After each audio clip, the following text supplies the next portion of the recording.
Alhamdulillahi ala ihsani wa syukru lahu ala taufiqihi wa amtinani. Asyhadu an la ilaha illallah wahdahu la syarika lahu ta'ziman li sya'ni wa asyhadu anna Muhammadan abduhu wa rasuluhu da'ila ridwani. Allahumma shalli alaihi wa ala alihi wa ashabihi wa ikhwani. Hadirin hadirat yang dirahmati Allah Subhanahu wa taala, insyaallah pada kesempatan hari ini, siang hari ini kita akan membahas hal-hal seputar Lailatul Qadar. Kita akan bahas tentang keutamaan Lailatul Qadar, apa makna Lailatul Qadar, kapan Lailatul Qadar, dan bagaimana bisa meraih Lailatul Qadar. Ya. Jadi kita akan bahas keutamaan Lailatul Qadar, kemudian makna Lailatul Qadar, terus kapan Lailatul Qadar, dan bagaimana bisa meraih Lailatul Qadar. Adapun keutamaan Lailatul Qadar, maka sangat banyak dalil yang menunjukkan akan hal tersebut. Di antaranya Allah Subhanahu wa taala berfirman, Lailatul Qadri khairun min alfi syahr. Bahwa Lailatul Qadar lebih baik daripada 1000 bulan. Ya, 1000 bulan kalau kita konversikan kira-kira 83 tahun lebih. Dan Allah tidak mengatakan Lailatul Qadar sama dengan 1000 bulan, tapi Allah mengatakan lebih baik daripada 1000 bulan. Artinya apa? Siapa yang diberi taufik bisa beribadah pada malam tersebut, maka dia nilai ibadahnya lebih baik daripada ibadah 83 tahun lebih. Ini di antara penjelasan para ulama kasih sayang Allah Subhanahu wa taala kepada umat Muhammad sallallahu alaihi wasallam. Kenapa? Karena umat ini umurnya pendek-pendek dibandingkan dengan umat-umat sebelumnya. A'maru ummati, kata Nabi sallallahu alaihi wasallam, baina 60 ila 70 wa aqalluhum man yajuzu dzalik. Umur umatku antara 60 sampai 70 tahun, dan hanya sedikit yang melampaui 70 tahun. Jika dibandingkan dengan umur kaum Nabi Nuh. Nabi Nuh saja umurnya 1000 tahun lebih. Kata Allah Subhanahu wa taala, "Wa laqad arsalna Nuhan ila qaumihi falabitha fihim alf sanatin illa 50 aman." Sungguh kami telah mengutus Nabi Nuh kepada kaumnya, kemudian dia menetap berdakwah 950 tahun. Itu dakwahnya. Sebelum diangkat menjadi nabi, sudah berapa tahun beliau punya umur. Kemudian setelah umatnya dibinasakan pun Nabi Nuh masih hidup setelah itu. Sehingga umur beliau ada khilaf, yang penting 1000 tahun lebih, 1200 kayak 1000 berapa kayak. Tapi ini menunjukkan bahwasanya umur umat Nabi Nuh sangat panjang. Demikian juga nabi-nabi sebelumnya, banyak umat-umat mereka yang umurnya panjang. Seperti Namrud. Namrud disebutkan oleh para ahli tafsir. Kenapa sampai dia ngaku sebagai Tuhan? Kata Allah Subhanahu wa taala, "Alam tara ila alladhi haja Ibrahim fi rabbih an atahu Allahul mulk."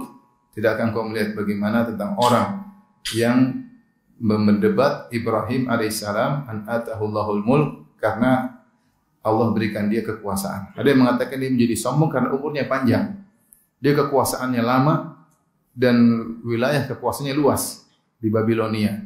Sehingga karena daerah kekuasaan yang luas, umur yang dipanjangkan membuat dia merasa dirinya sebagai Tuhan. Adapun umat Rasulullah SAW 60 sampai 70 tahun. Apalagi orang Indonesia, kebanyakan gorengan. Biasanya mudah dipanggil Allah Subhanahu wa taala. Oleh karenanya umur yang sedikit ini di antara kasih sayang Allah, Allah kasih bonus-bonus. Sehingga kata Nabi sallallahu alaihi wasallam, "Nahnul akhirunal awwalun." Kata Nabi sallallahu alaihi wasallam, "Nahnul akhirunal awwaluna yaumal qiyamah." Kita ini paling terakhir, tetapi kita nanti yang paling pertama pada hari kiamat kelak. Kenapa? Karena pahala yang diperoleh oleh umat Nabi Muhammad sallallahu alaihi wasallam lebih banyak daripada umat-umat sebelumnya.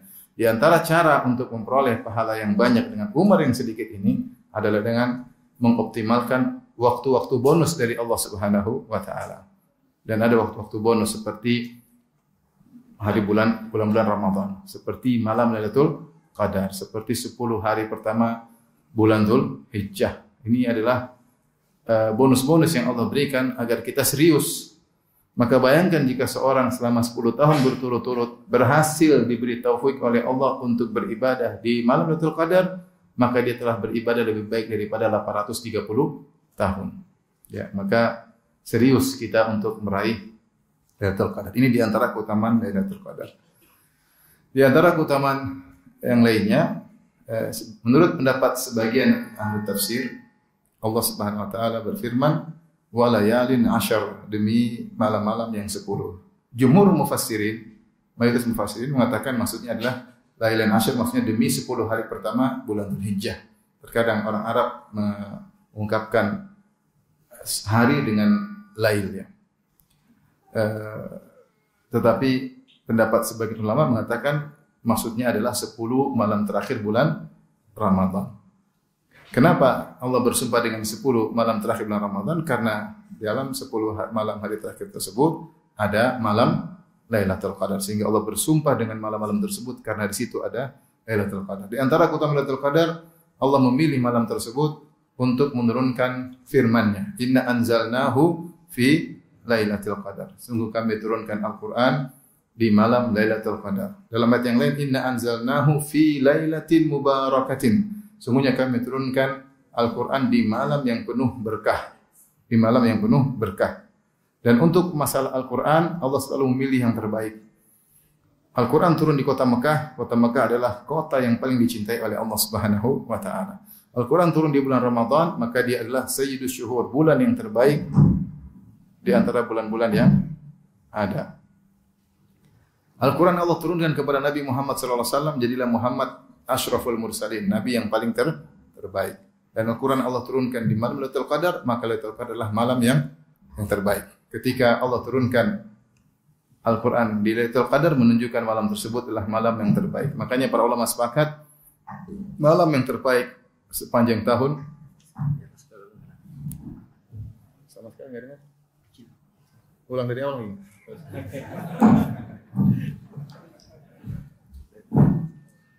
Ulang dari awal, enggak usah.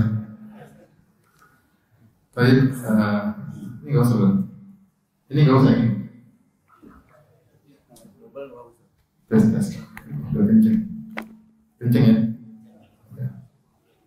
Biar action. Baik, sampai di mana tadi? Oh iya, karena dia turun di malam Lailatul Qadar, maka Lailatul Qadar adalah malam yang terbaik sepanjang tahun. Allah mengatakan malam terbaik sepanjang tahun adalah malam Lailatul Qadar, dan hari yang terbaik sepanjang tahun adalah Yaumun Nahar. Yaumun Nahar. Baik, di antara keutamaan Lailatul Qadar, Rasulullah SAW menganggap orang yang mendapat taufik untuk beribadah di malam tersebut, dia telah mendapatkan kebaikan seluruhnya. Kata Rasulullah SAW, "Qad hadarakum syahrukum." Telah hadir kepada kalian bulan Ramadan. Fihi lailatun khairun min alfi syahr. Pada bulan tersebut ada satu malam yang lebih baik daripada 1000 bulan. Kemudian Nabi mengingatkan, "Wa man hurima khairaha faqad hurima al-khaira kullahu." Siapa yang terhalangi dari kebaikan di malam tersebut, maka dia telah terhalangi dari seluruh kebaikan. Wala yuhramu khairaha illa mahrum. Dan benar-benar tidak ada seorang pun yang terhalangi dari kebaikan malam tersebut kecuali benar-benar orang yang terhalangi, benar-benar merugi. Karena luar biasa. Siapa yang kuat ibadah 830 tahun enggak kuat. Hanya satu malam 83 tahun enggak ada yang kuat. Ini Allah kasih bonus, kamu beribadah satu malam saja, pahalanya lebih baik daripada 83 tahun. Oleh karenanya seorang serius untuk mendapatkan malam tersebut. Dan Nabi SAW berusaha untuk mencari malam tersebut dan diikuti oleh para sahabat, sehingga Nabi beriktikaf dan diikuti oleh para sahabat. Tapi ini tentang keutamaan Lailatul Qadar. Tapi apa makna Lailatul Qadar? Lailatul Qadar, Allah berfirman, "Inna anzalnahu fi Lailatul Qadar." Sungguhnya kami turunkan Al-Quran di malam Lailatul Qadar. Ada 3 pendapat tentang makna Al-Qadar. Lailah semua orang paham malam. Al-Qadar maka ada 3 pendapat. Dan pendapat ini tidak saling bertentangan tapi saling melengkapi. Al-Qadar maknanya adalah syaraf, keutamaan atau kemuliaan, malam yang mulia. Jadi Lailatul Qadar ay lailatun dzatus syaraf, yaitu malam yang memiliki kemuliaan. Makanya Allah sifati dengan malam berkah. Inna anzalnahu fi lailatin mubarakah, dalam ayat yang lain. Sungguh kami telah turunkan Al-Quran di malam yang penuh keberkahan. Keberkahan karena kebaikan di malam Lailatul Qadar dilipat gandakan. Secara umum bulan Ramadan pahala dilipat gandakan secara kuantitas dan juga secara kualitas. Karena bulan Ramadan disebut syahrul mubarak, bulan penuh berkah. Ketika sesuatu disifati dengan keberkahan, berarti dia memiliki kelebihan, yaitu kebaikan banyak. Karena keberkahan diambil dari kalimat al-birkah dan juga diambil kalimat al-buruk. Al-birkah yaitu majma'ul ma', air yang banyak yang menetap, sehingga tidaklah suatu dikatakan keberkahan berkah kecuali karena banyak kebaikan yang menetap. Bukan kebaikan biasa, tapi banyak kebaikan yang menetap. Maka ketika bulan Ramadan disifati dengan bulan berkah, sebagaimana yang mengatakan syahrul mubarak, maka para ulama mengatakan ibadah di bulan Ramadan dilipat gandakan baik secara kuantitas maupun kualitas pahalanya oleh Allah Subhanahu wa taala. Terlebih lagi malam Lailatul Qadar. Inilah puncak dari bulan Ramadan adalah malam Lailatul Qadar. Maka al-qadar maknanya adalah syaraf, kemuliaan, ya. Seperti firman Allah, "Wa ma qadarullaha haqqa qadri." Mereka tidak mengagungkan Allah sebagaimana mestinya. Itu qadar maksudnya pengagungan, sesuatu yang agung. Wa ma qadarullaha haqqa qadri. Mereka tidak mengagungkan Allah sebagaimana mestinya. Mana yang kedua, bahwasanya Lailatul Qadar, qadar di sini maksudnya takdir. Takdir. Sebagaimana disebut dalam ayat yang lain, fihi yufraqu kullu amrin hakim. Inna anzalnahu fi lailatin mubarakatin inna kunna munzirin. Ya, fiha yufraqu kullu amrin hakim. Kami turunkan Al-Quran di malam penuh keberkahan. Kemudian kata Allah, pada malam tersebut ditetapkan perkara-perkara yang bijak. Sehingga kata para ulama, setiap malam Lailatul Qadar Allah menjelaskan takdir tahunan. Takdir tahunan. Jadi Allah menulis takdir dalam kitab namanya Al-Lauh Al-Mahfuz. Semua yang terjadi sampai hari kiamat telah tercatat di Lauhil Mahfuz.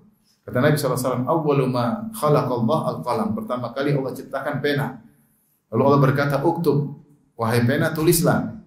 Maka pena berkata, madza aktub? Apa yang aku tulis?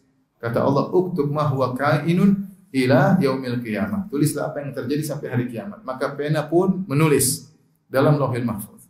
Setelah itu apa kata Nabi? Rufi'atil aqlam wa jaffatis suhuf. Pena sudah diangkat, lembaran telah kering. Takdir tidak akan berubah. Itu semua di mana? Di Lauhil Mahfuz. Lauhil Mahfuz isinya enggak ada yang tahu. Jangankan Nabi, malaikat pun tidak tahu. Malaikat pun tidak tahu. Tetapi sebagian data dari Lauhil Mahfuz Allah jelaskan. Ada di antara namanya At-Taqdir As-Sanawi, takdir tahunan. Maka setiap Lailatul Qadar Allah jelaskan kepada para malaikat tentang takdir yang akan terjadi sampai Lailatul Qadar tahun depan. Sampai Lailatul Qadar tahun depan. Maka disebut oleh para ulama dengan istilah At-Taqdir As-Sanawi, yaitu takdir tahunan. Yaitu Allah ambil data dari Lauhil Mahfuz, lalu Allah jelaskan kepada malaikat akan terjadi demikian sampai tahun depan. Ini terjadi setiap malam Lailatul Qadar. Fiha yufraqu kullu amrin hakim. Tapi ini makna Al-Qadar menurut pendapat yang kedua. Pendapat yang ketiga, Lailatul Qadar, qadar maknanya adalah sempit. Sempit, seperti Allah sebutkan dalam Al-Quran, liyunfiq dzu sa'atin min sa'atihi wa man qudira alaihi rizquhu falyunfiq mimma atahu Allah. Hendaknya seorang lelaki, seorang suami memberi infak. Kalau dia lapang hartanya, maka dia beri infak sesuai dengan kelapangan. Itu jangan pelit. Kalau kamu kaya, berikan infak sesuai dengan kemampuanmu. Kemudian bagaimana dengan yang sempit hartanya? Wa man qudira alaihi rizquhu, dan siapa yang dikudir, ditakdir, maksudnya disempitkan rezekinya oleh Allah Subhanahu wa taala, falyunfiq mimma atahu Allah, maka dia berinfak sesuai dengan kemampuannya. Sesuai dengan kemampuannya. Di sini Allah menggunakan lafal qadar, maksudnya disempit, sempit.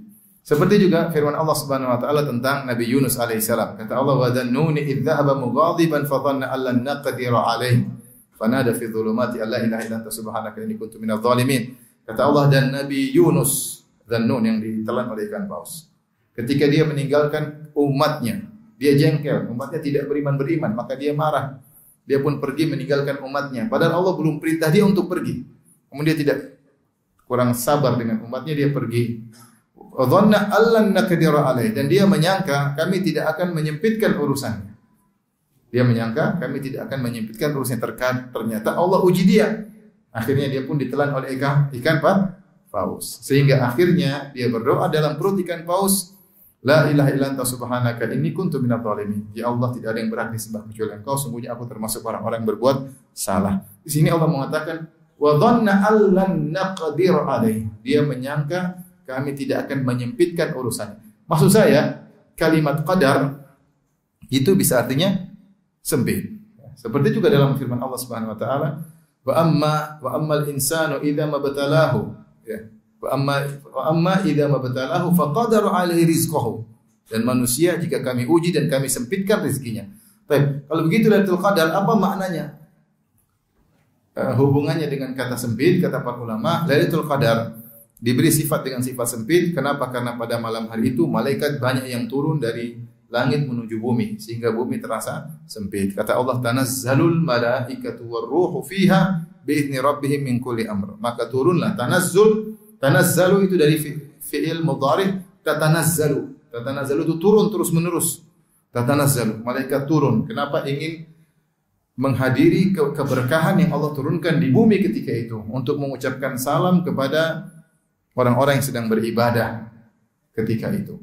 Tanazzalul malaika, maka turunlah malaikat. Bahkan bukan cuma malaikat biasa, bahkan pemimpin para malaikat, malaikat Jibril juga ikut turun untuk mengucapkan salam kepada orang-orang yang sedang beribadah. Maka dikatakan malam tersebut malam yang sempit karena begitu banyak makhluk-makhluk Allah yang turun ke bumi ikut menghadiri keberkahan malam tersebut. Makanya di antara ciri-ciri Lailatul Qadar disebut dalam hadis, keesokan harinya matahari tidak begitu kuat.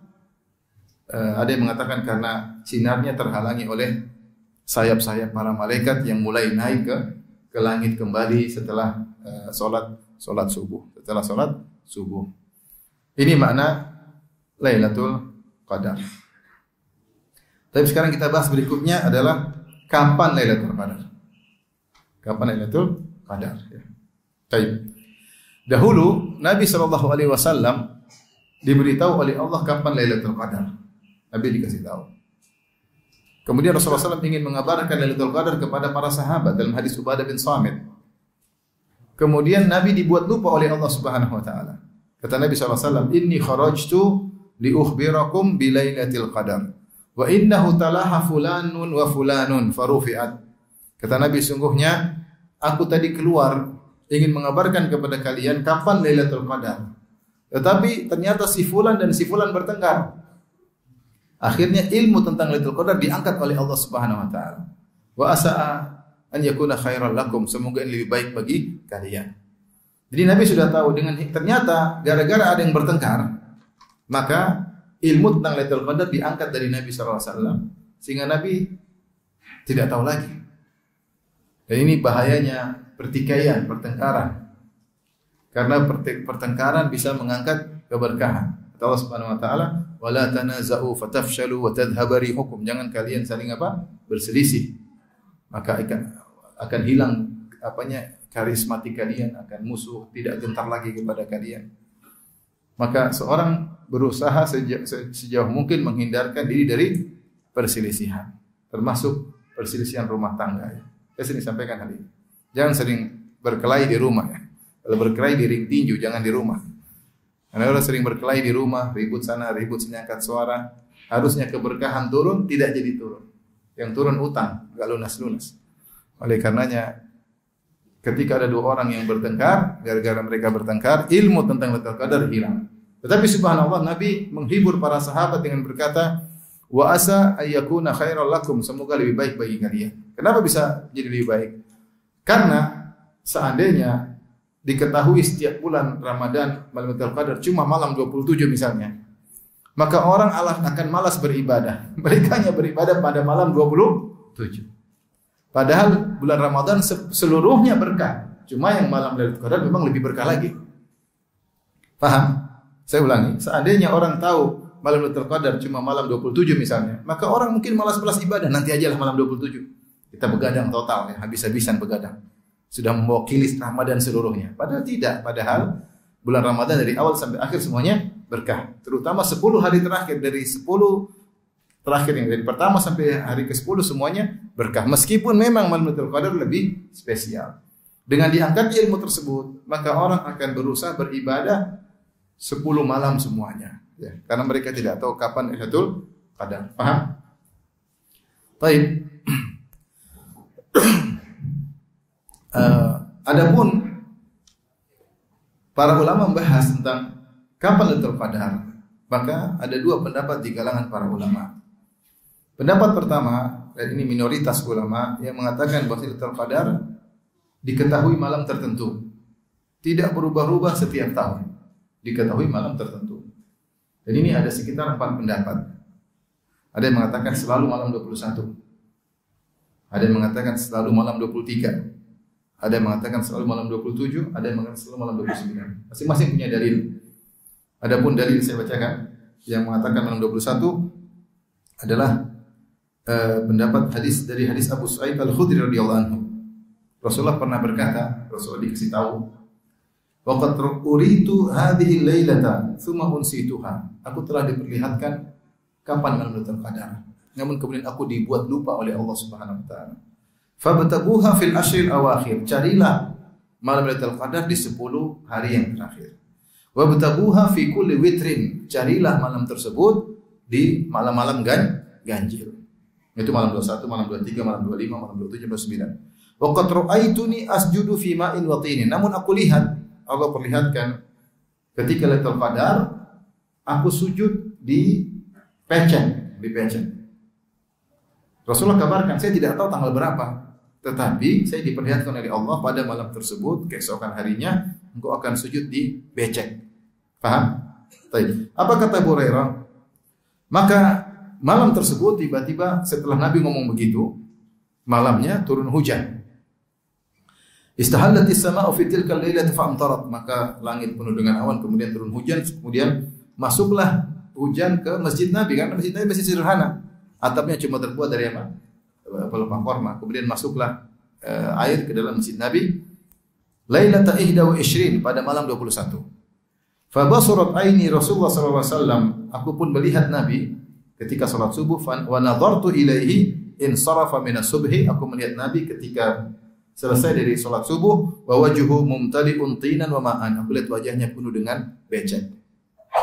Berarti menurut Abu Sa'id Al-Khudri pernah terjadi Lailatul Qadar pada malam 21. Paham? Jadi dalil bahwa Lailatul Qadar bisa jadi hujan.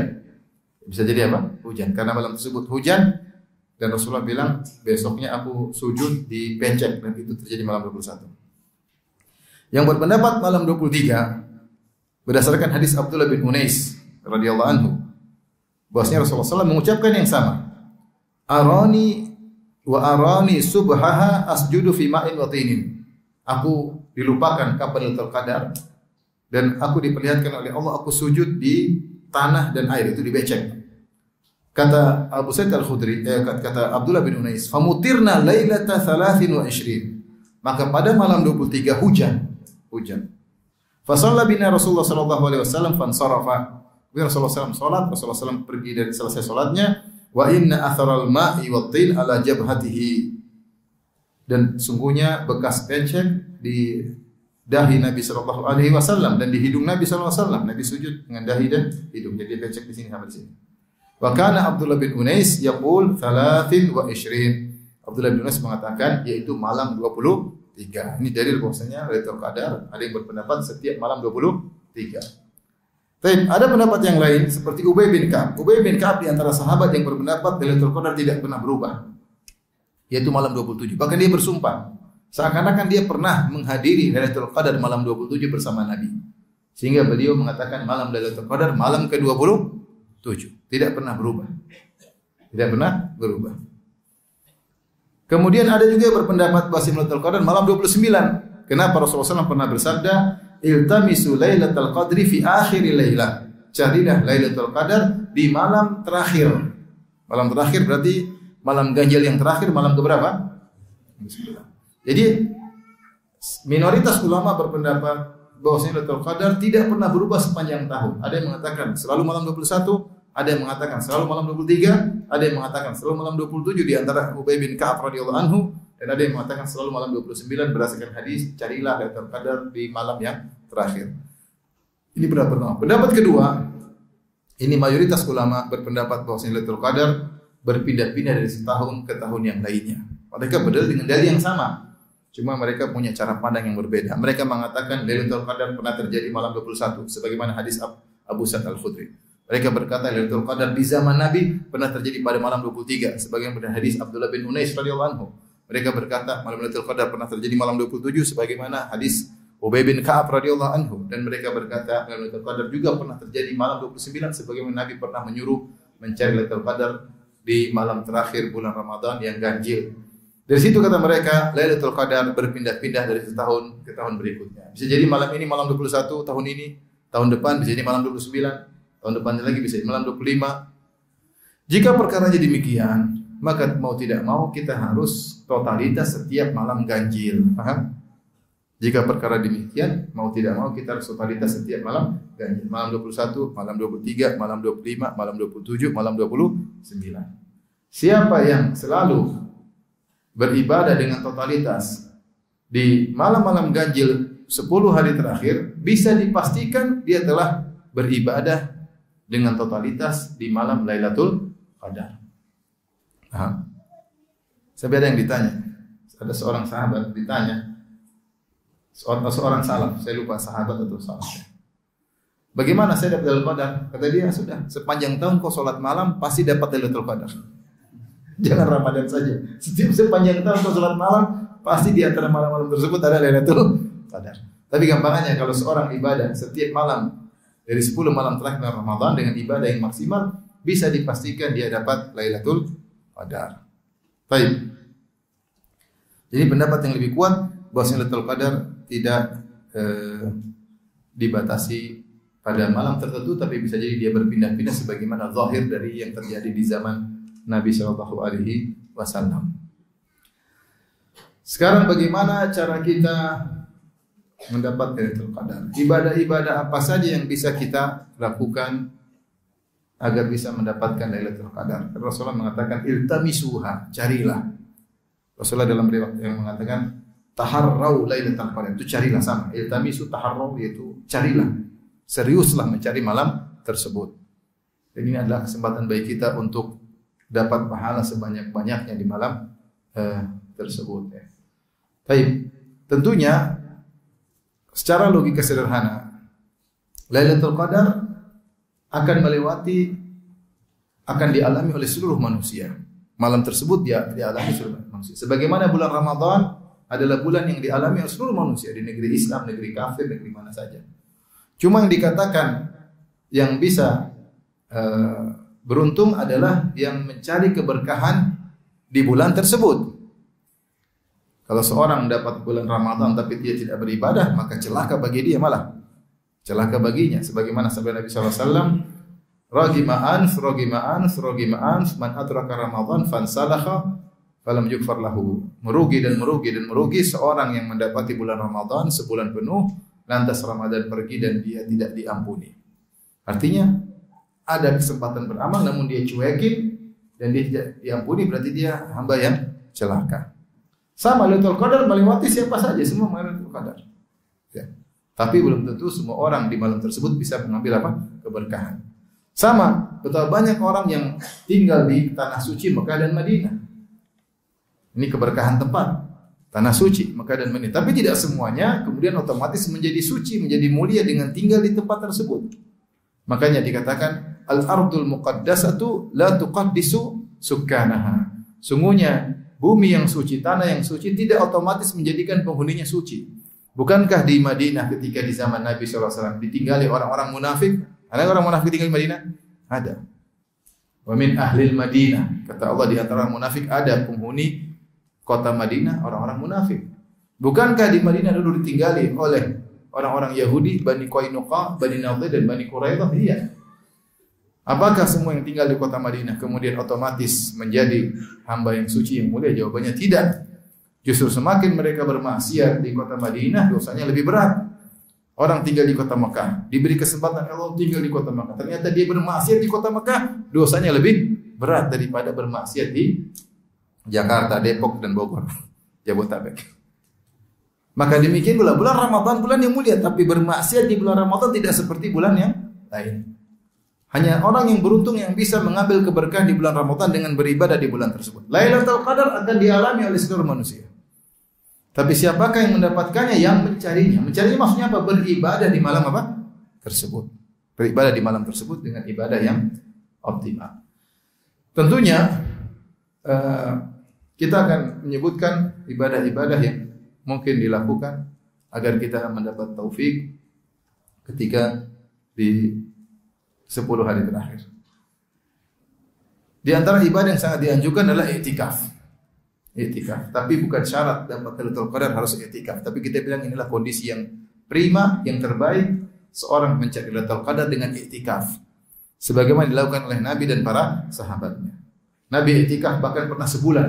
Nabi cari karena Nabi dilupakan Lailatul Qadar. Nabi i'tikaf 10 hari pertama. Kemudian ternyata belum ada kabar dari Jibril Lailatul Qadar. Maka Jibril sampaikan, "Ya Rasulullah, ya Muhammad, innal ladzi tatlubuhu amamak, yang kau cari masih di depan." Akhirnya Rasulullah SAW i'tikaf lagi 10 hari yang kedua, para sahabat ikut lagi. Ternyata belum ada. Jibril datang lagi, "Innal ladzi tatlubu amamak, yang kau cari itu Lailatul Qadar di depan lagi." Akhirnya Rasulullah SAW i'tikaf lagi sampai 10 hari terakhir. Rasulullah SAW pernah i'tikaf sebulan penuh dalam rangka mencari apa? Lailatul Qadar. Kalau ini tidak penting, kenapa Rasulullah SAW sampai seperti itu? Karena penting satu malam seperti 83 tahun lebih. Siapa yang ingin menyia-nyiakan kesempatan besar tersebut? Maka tentunya di antara ibadah yang paling agung adalah i'tikaf. Saatnya kita belajar berkhulwat dengan Allah Subhanahu wa taala. Tentu pembahasan i'tikaf pembahasan panjang lebar, ada pembahasannya sendiri. Tapi intinya seorang kalau sudah masuk masjid, niatnya i'tikaf, meskipun dia tidur pun untuk istirahat, maka tidurnya pun dapat pahala. Kenapa? Status dia sedang i'tikaf. Status dia sedang, meskipun dia sedang istirahat di masjid, argo pahala terus mengalir karena dia sedang i'tikaf. Pembahasan i'tikaf fikihnya panjang, saya tidak ingin bahas sekarang. Tapi yang kedua, di antara ibadah yang bisa kita lakukan di 10 hari terakhir bulan Ramadan, terutama malam-malam ganjil, adalah membaca Al-Quran. Membaca Al-Quran. Ramadan adalah bulan spesial, bulan Al-Quran. Syahrul Ramadan alladzi unzila fihi Al-Quran. Bulan Ramadan adalah bulan yang diturunkan Al-Quran. Maka kebiasaan para salaf dahulu, kalau sudah datang bulan Ramadan, mereka fokus ke Al-Quran. Bahkan di antara mereka ada yang menutup pengajian, seperti Al-Imam Malik. Imam Malik punya majelis hadis di Masjid Nabawi. Ketika datang bulan Ramadan, dia pun berhenti dari majelis hadisnya, wa aqbala al-Quran, maka dia fokus baca Al-Quran. Ini menunjukkan bahwa para salaf memahami bahwasanya bulan Ramadan bulan Al-Quran. Demikian juga Jibril alaihissalam sengaja datang mengajari Al-Quran pada Nabi setiap bulan Ramadan. Jibril datang kemudian mengajak Nabi murajaah sebulan penuh baca Al-Quran. Ini menunjukkan kita harus punya waktu untuk baca Al-Quran. Dan ibadah terhadap Al-Quran secara umum ada dua terkait dengan bacaan. Pertama, ibadah membaca. Yang kedua, ibadah mentadaburi. Hendaknya kalau bisa digabung dua-duanya lebih baik. Kalau tidak, maka waktu khusus untuk baca, waktu khusus untuk tadabbur. Al-Quran di antara ibadahnya membaca. Rasulullah mengatakan, ya iqra'ul Quran, bacalah Al-Quran. Sungguhnya apa? Setiap huruf yang kita baca 10 pahala. Ya. 10 pahala. Fa inna likulli harfin hasanah wal hasanatu bi asyri amsalihah. Satu huruf dapat pahala dan pahala lipat gandakan 10 kali lipat. La aqulu alif lam mim harfun. Aku tidak mengatakan alif lam mim satu huruf, walakin alifun harfun, lam harfun, mim harfun. Alif satu huruf, mim satu huruf, lam satu huruf, mim satu huruf. Maka kalau kita baca alif lam mim dapat 30 pahala. 30 pahala. Pahala membaca. Makanya ketika para ulama menyebutkan apa bedanya hadis qudsi dengan Al-Qur'an. Hadis qudsi firman Allah juga. Al-Qur'an firman Allah. Bedanya kalau hadis qudsi la yuta'abbadu bi tilawatihi. Tidak dapat pahala dari bacaannya, tapi sekedar dapat pahala menuntut ilmu. Paham? Tapi kalau Al-Quran bacanya sendiri dapat apa? Pahala. Bacanya sendiri itu hanya untuk Al-Quran. Kita baca hadis, kita baca buku ilmu, kita tidak dapat baca pahala secara khusus bacaannya, tapi karena itu menuntut apa? Ilmu, tidak dapat pahala umum. Tapi Al-Quran dibaca, setiap huruf itu ada pahalanya. Maka di antara ibadah adalah membaca Al-Quran. Itu baca Al-Quran dengan tajwidnya dengan baik. Di antara ibadah yang lebih agung dari sekedar membaca adalah tadabbur. Kata Allah, afala yatadabbaruna al-Qur'an. Maka jangan lupa kenapa mereka tidak mentadabburi Al-Qur'an. Allah mencela orang-orang musyrikin karena mereka tidak mentadabburi Al-Qur'an. Maka perlu kita untuk sisihkan waktu tadabbur Al-Qur'an. baca buku tafsir, kalau enggak baca terjemahan, sehingga setiap kita baca ayat kita berusaha memahami maknanya. Dan itu di antara cara paling mudah menambah keimanan. Atau kalau enggak antum putar YouTube ya tentang kajian tafsir. Kajian apa? Tafsir. Saat hari ini saya mau dengar juz amma. Saya mau khatam juz amma selama 10 hari terakhir atau selama Ramadan. Baca satu hari dengar kajian satu surat misalnya. Ini menambah iman. Menambah iman. Oleh karenanya Al-Qur'an kita beribadah dengan Al-Qur'an dengan membacanya dan juga mentadabburinya. Bahkan Imam Ibnu Qayyim berkata, tadabburi ayatin wahidatin ya atau qiraatul ayatin bitadabburin wahidatin bitadabburin wa ta'aqqulin wa tafahumin khairun min khatmah bila tadabbur. Membaca satu ayat saja dengan tadabbur, berusaha memahaminya, berusaha maksud ayat ini lebih baik daripada khatam Quran namun tidak dipahami. Ada yang mengatakan, Ustaz, Imam Syafi'i disebutkan bulan Ramadan sehari khatam 2 kali. Sebagian salaf ada yang khatam di bulan Ramadan 3 hari sekali, ada yang 2 hari sekali, ada yang sehari sekali khatam, ada yang sehari 2 kali khatam. Diriwayatkan Imam Syafi'i rahimahullah sehari 2 kali apa? Khatam. Antum berapa khatam? Dan itu mungkin. Sebagian orang yang hafid Quran, mereka yang baca lancar 8 jam selesai. Enggak ada di YouTube. Di YouTube orang baca Quran 8 jam selesai. Baca dengan tajwid. Tapi karena dia Arab, orang Arab lisannya lancar dan baca masih bisa dengar, masih bisa dipahami. 8 jam di YouTube ada. 8 jam. Apakah Imam Syafi'i tidak mentadabburi? Jelas mentadabburi. Imam Syafi'i ahli tafsir. Apa yang dia baca langsung ilmunya sambil baca ilmu semua di otaknya keluar semua tafsir ayat tersebut. Paham? Kalau antum baca susah. Belum terjemahnya enggak ngerti apalagi apa? Tafsirnya. Jadi memang beda mereka dengan kita ya. Beda. Atau kita dengan mereka sebenarnya beda tipis, cuma dibalik begini. Jadi bagaimana semangat mereka untuk apa? Baca Al-Qur'an. Baca Al-Quran. Kalau orang yang tidak lancar ya mungkin bolehlah 3 hari sekali khatam, terutama 10 hari terakhir. Jadi sisihkan waktu untuk baca, tapi jangan lupa baca terjemahannya ya. Tadabbur lebih afdal daripada sekedar apa? Baca. Jadi pentingnya belajar bahasa Arab sehingga orang baca Al-Quran meskipun baca dia sudah bisa paham. Dan di antara ibadah yang bisa kita lakukan salat malam. Salat malam. Kalau ada di masjid bikin sholat berjamaah, sholat. Kalau masjid bikin 2 ronde pertama, ronde kedua, ikut dua-duanya ya. Sebagaimana seperti di Mekah, Madinah. Ada tarawih pertama sama tahajud. Jadi daripada kita bengong-bengong, mending kita ikut apa? Sholat. Ikut sholat ya. Ini adalah ibadah yang agung. Kurangi tidur. Kurangi tidur ya. Kalau bisa siang tidur yang benar sehingga malam kita giat dalam beribadah. Apa kata Aisyah radhiyallahu taala anha? Karena Nabi sallallahu alaihi wasallam idza dakhala al-'ashr, kalau adalah Nabi sallallahu alaihi wasallam kalau sudah masuk 10 malam terakhir, syadda mi'zarahu, maka Rasulullah sallallahu mengikat sarungnya, yaitu tidak lagi menggauli istri-istrinya. Ini dalil Rasulullah sallallahu sebelumnya di 20 malam pertama Rasulullah sallallahu masih menggauli istri-istrinya. Berhubungan intim dengan istri-istrinya. Tapi 10 malam terakhir tidak. Syadda mi'zarahu. Wa aiqadha ahlahu. Berarti istrinya tidur. Rasulullah SAW bangunkan istri-istrinya. Rasulullah SAW sengaja bangunkan istri-istrinya untuk ibadah di 10 malam terakhir. Wa ahya lailahu, dan Rasulullah SAW menghidupkan malamnya. Khilaf di kalangan para ulama apa makna Rasulullah SAW menghidupkan malamnya. Apakah Rasulullah begadang semalam suntuk tidak tidur sama sekali, ataukah tidur sebentar? 2 pendapat di kalangan para ulama. Sebagian ulama mengatakan Rasulullah SAW tidur, tapi sedikit, tidak seperti malam-malam sebelumnya. Ya, siapa yang melihat kebiasaan Nabi, Rasulullah SAW tidur cukup ya, tidak sehingga Rasulullah SAW tidur, sholat dan waktu tidur juga cukup. Rasulullah SAW tidak start sholat malam daripada Isya, tapi tidur dulu, tidur cukup waktu yang cukup baru sholat malam, bahkan di ujung kadang beliau istirahat lagi. Sebagaimana Nabi memuji Nabi Daud alaihissalam, kata Nabi SAW, afdalus sholat sholatu Daud, sebaik-baik sholatnya Nabi Daud. Karena yanamu nisful lail, Nabi Daud tidur setengah malam. Wa yakumu sulusahu, kemudian dia sholat 1/3 malam. Wa yanamu sudusahu, dan beliau tidur lagi 1/6 malam. Jadi beliau bagi malam menjadi 3 bagian. Setengahnya buat tidur, sepertiganya buat sholat, seperenamnya tidur lagi. Sehingga di ujung subuh, kalau sholat tidur lagi, subuh bangun segar. Ini metode yang paling Rasulullah anjurkan. Rasulullah mengatakan ini sholat malam terbaik. Sholatnya siapa? Nabi Daud. Nabi pun demikian sallallahu alaihi wasallam, beliau sholat malam. Dan disebutkan beliau kalau sudah habis sholat malam, kemudian sholat 2 rakaat sebelum subuh, beliau yattaji, yaitu istirahat. Istirahat sebentar untuk persiapan sholat subuh. Kemudian Aisyah pernah berkata, "Wa ma alimtuhu yusalli al-lailata kullaha."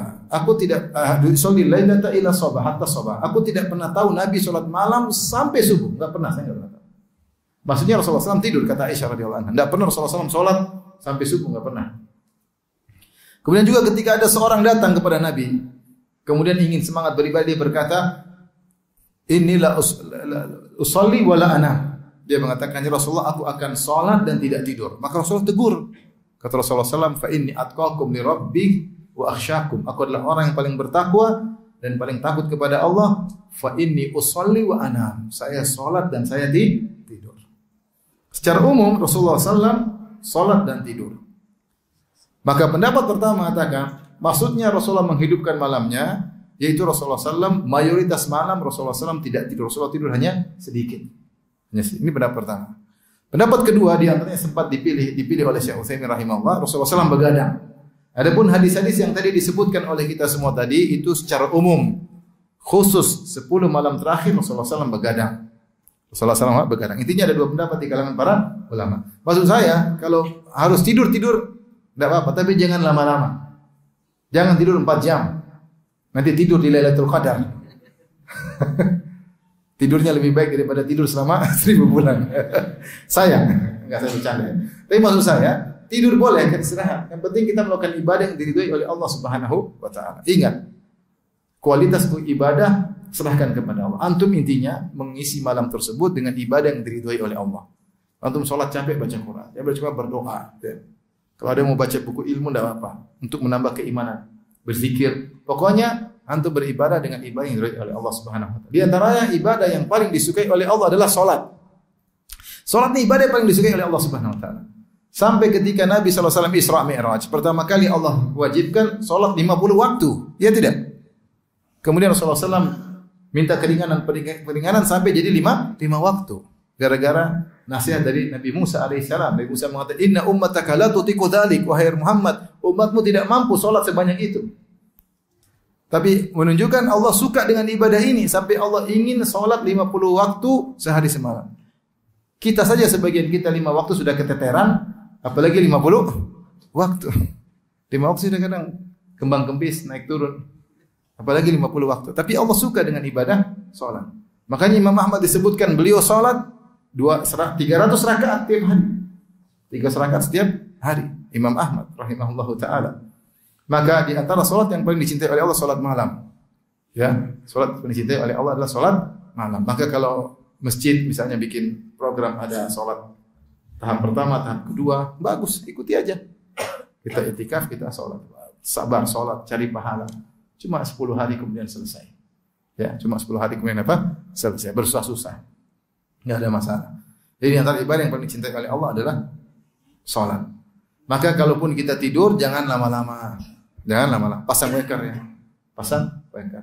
Taruhlah tidur maksimal 3 jam lah. Maksimal 3 jam. 3 jam itu terlalu banyak, 2 jam lah. Ya. Maka siangnya kalau bisa tidur yang cukup agar malam kuat beribadah. Oleh karenanya yang mampu mengajukan cuti 10 malam terakhir, 10 hari terakhir, ajukan cuti dari sekarang. Yang mampu bisa mengatur kerjaannya diatur sekarang supaya ketika 10 hari terakhir dia bisa banyak waktu luang. Atur, kalau kita berniat insya Allah dimudahkan oleh Allah Subhanahu wa taala. Apalagi yang wira swasta, dia bisa mengatur kondisinya sehingga ketika 10 hari terakhir dia bisa punya waktu untuk i'tikaf. Kalau kita enggak berniat ya enggak bakalan i'tikaf. Enggak bakalan i'tikaf. Harus punya punya cita-cita yang tinggi, semangat yang tinggi, maka Allah akan mudahkan kita bisa i'tikaf. Apalagi yang pengangguran, i'tikaf mudah. Di masjid juga gratis, alhamdulillah. Udah i'tikaf aja. Kemudian jangan lupa untuk bisa kita maksimal 10 hari terakhir.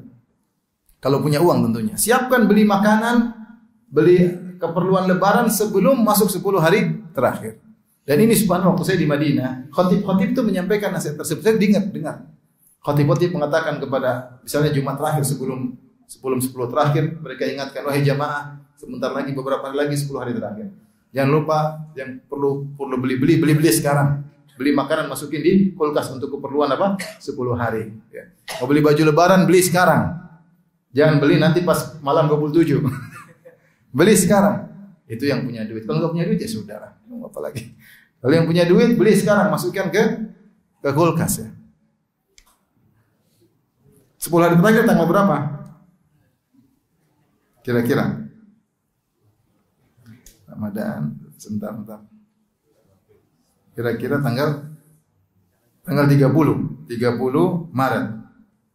Gaji sudah keluar kan? Aman. Berarti gaji tanggal 25 kan? Nah, tanggal 25 itu nanti dapat gaji, beli baju lebaran, beli keperluan-keperluan, istri nggak usah keluar di mall, mau beli apa? Beli makanan masukin di kulkas, ikan semua, daging masukin di freezer. Sehingga 10 hari tidak sibuk mana-mana. Masalahnya sebagian orang 10 hari terakhir itikaf di masjid, sebagian orang itikaf di mall. Cari apa? Cari baju, cari ini, cari anu. Maka harus di manage. Kalau tidak di manage nggak bakalan bisa. Dari awal kita bilang anak-anak sama istri, beli sekarang ini. Kalau ada uang suruh beli sekarang sebelum masuk 10 hari terakhir sehingga semua sibuk untuk beribadah 10 hari terakhir. Tapi di antara ibadah yang dianjurkan kita lakukan adalah berdoa. Banyak berdoa. Makanya karena doa di Lailatul Qadar mudah dikabulkan, Aisyah pernah bertanya kepada Nabi, "Ya Rasulullah, in alimtu anna al-laila Lailatul Qadar, ma'adha aqulu fiha?" Ya Rasulullah, kalau aku tahu suatu malam Lailatul Qadar, apa doa yang aku ucapkan? Kalau saya tahu suatu malam Lailatul Qadar, apa yang aku ucapkan ya Rasulullah? Menunjukkan Aisyah tahu ini malam spesial, sehingga dia ingin Nabi pilihkan kepada dia doa yang terbaik. Karena doa di malam tersebut mudah dikabulkan. Maka Rasulullah SAW mengatakan, "Quli Allahumma innaka afuwun tuhibbul afwa fa'fu anni." Ya Allah, sungguhnya Engkau adalah Maha Pengampun dan Engkau mencintai pengampunan, maka ampunilah aku. Maka banyak berdoa, dan di antara doa-doa yang kita baca doa tadi, Allahumma innaka afuwun tuhibbul afwa fa'fu anni. Boleh doa-doa yang boleh. Tapi doa yang terbaik doa ini. Karena doa yang dipilihkan oleh Nabi buat Aisyah radhiyallahu taala anha. Maka perbanyak Allahumma innaka afuwun tuhibbul afwa anni. Kalau kita sudah baca berulang-ulang, baca yang lain. Kita minta kebaikan dunia dan akhirat. Doa buat anak-anak, doa buat istri, doa buat keluarga, doa buat diri kita di alam barzah, di akhirat. Baca. Jadi banyak berdoa. Di antara ibadah yang sangat dicintai oleh Allah adalah berdoa. Kemudian di antara ibadah yang dicintai oleh Allah di malam Lailatul Qadar adalah salat berjamaah. Usahakan malam-malam ganjil, maghrib di masjid, isya di masjid, subuh di masjid. Ini ibadah yang agung. Maghrib di masjid, isya di masjid, subuh di masjid, malam-malam ganjil. Bahkan sebagian ulama berpendapat di antara bagian Lailatul Qadar adalah salat subuh, karena Allah berfirman hatta matla'il fajar. Salamun hiya hatta matla'il fajar. Keselamatan di malam tersebut sampai fajar, Nah, kalimat hatta ini ada dua kemungkinan. Sampai fajar, apakah sampai menjelang fajar atau fajar ikut masuk? Paham? Misalnya saya berkata saya berjalan sampai Bandung. Apa maksudnya sampai saya tiba di Bandung atau menjelang tiba di awal Bandung? Paham? Maka sebagian ulama berpendapat hatta maksudnya fajar masuk karena malaikat ikut menghadiri salat apa? Fajar. Maka jangan sia-siakan, maka seorang beribadah jangan lupa salat berjamaah di malam tersebut. Karena Lailatul Qadar startnya mulai matahari terbenam, dan matahari terbenam mulai dari maghrib. Maghrib, isya sampai salat subuh. Salat subuh selesai baru malaikat pada naik sehingga keesokan harinya matahari tidak begitu terik. Jadi jangan lupa ini di antara ibadah yang agung. Di antara ibadah yang agung juga yang bisa kita lakukan adalah bersedekah. Bersedekah memberikan banyak yang bisa kita lakukan. Membelikan membuat buka puasa di malam tersebut. Karena buka puasa setelah azan atau belum? Setelah azan. Berarti kan sudah malam kan? Nah, orang lagi sedekah buka puasa. Malam-malam ganjil saya yang tanggung buka puasa. Jangan cuma bagian airnya, semuanya. Buka puasa. Jangan lupa sahur juga. Sahur juga itu malam. Iya enggak? Jadi jangan lupa sedekah di antara sedekah buka puasa, sedekah buat apa? Sahur. Ini di antara ibadah yang dicintai. Makanya kata Ibnu Abbas radhiyallahu taala anhuma, kana Nabi sallallahu alaihi wasallam ajwadan nas. Rasulullah SAW adalah orang yang paling dermawan. Wa kana ajwadu ma yakun fi Ramadan. Dan Rasulullah SAW di puncak kedermawanan ketika bulan Ramadan. Hina yalqahu Jibril fayudarisul Quran. Kapan ketika Nabi bertemu dengan Jibril? Lalu Jibril ngajarin Al-Quran kepada Nabi. Kata para ulama, di antaranya Ibnul Mulaqin, karena Nabi ketika baca Al-Quran bersama Jibril, maka seluruh benar-benar maknawiyat itu tentang akhirat begitu mendalam lagi kepada Nabi. Sehingga jadilah dunia ini ringan di mata Nabi SAW, sehingga dia lebih dermawan daripada sebelumnya. Bahkan kata Ibnu Abbas tentang bagaimana kebaikan Nabi di bulan Ramadan, kata Ibnu Abbas, kebaikan Rasulullah SAW itu lebih cepat daripada rihul mursalah, ya. Lebih cepat daripada angin yang berhembus, ya. Ya. Kenapa dikatakan kebaikan Nabi lebih baik daripada angin berhembus? Karena angin berhembus itu sifatnya dua, cepat dan menyebar. Cepat dan apa? Menyebar. Maka kebaikan Rasulullah ketika di bulan Ramadan itu sangat banyak dan menyebar, cepat dan menyebar. Cepat dan menyebar. Sehingga kata Ibnu Abbas, kebaikan Nabi lebih cepat daripada angin yang berhembus. Itu kinayah dari cepat dan menyebar. Maka jangan lupa malam-malam ganjil kita bersedekah. Dan sekarang mudah kalau kita mau bersedekah. Tinggal buka HP, tinggal klik. Tinggal klik kan? Tinggal buka. Tante. 2. Nolnya berapa ini? Nolnya 2 atau nolnya 5 atau 6 atau 7. Deg-degan. Bismillah. Semampunya. Semampunya. Sekarang mudah, tidak harus kita ke orangnya, kita tinggal transfer, kasih tahu keluarga, sudah kirim, alhamdulillah, kakak, adik, apa sih. Bagi-bagi rezeki di malam-malam apa? Ganjil. Paham? Sekarang mudah, tidak ada alasan. Yang punya duit, kalau nggak punya duit ya sudah. Mau apa lagi? Ibadah yang lain. Kalau punya duit jangan pelit-pelit, hidup cuma sekali. Duit datang dan pergi. Kita pergi, kita keluarkan akan datang lagi. Iya enggak? Duit datang dan pergi. Kita sudah banyak bukti, kita keluarkan datang, keluarkan lagi. Allah yang nanggung semuanya. Oleh karenanya jangan lupa untuk bersedekah di malam-malam ganjil. Bersedekah kepada kerabat, pada kakak adik, kalau ada orang tua apalagi kasih hadiah, pada tetangga, pada orang-orang dekat yang membutuhkan. Bismillah. Itu pahalanya luar biasa. Di antara ibadah yang bisa kita lakukan ketika malam-malam yang diharapkan malam Lailatul Qadar. Intinya banyak beribadah kepada Allah. Jangan sampai malam Lailatul Qadar banyak melamun. Jangan melamun. Yang kedua, hati-hati medsos di Lailatul Qadar. Hati-hati. Ya, hati-hati. Malam Lailatul Qadar, malam ganjil masih sempat lihat berita. Masih lihat berita, lihat ini. Sudahlah, itu nanti, ya, nanti saja. Karena kita Lailatul Qadar nanti kita maksiat. HP buka, lagi itikaf buka berita gambar perempuan tidak pakai jilbab. Maksiat bukan itu? Maksiat lah. Cewek kita bawa di masjid. Begitu lihat malam Lailatul Qadar.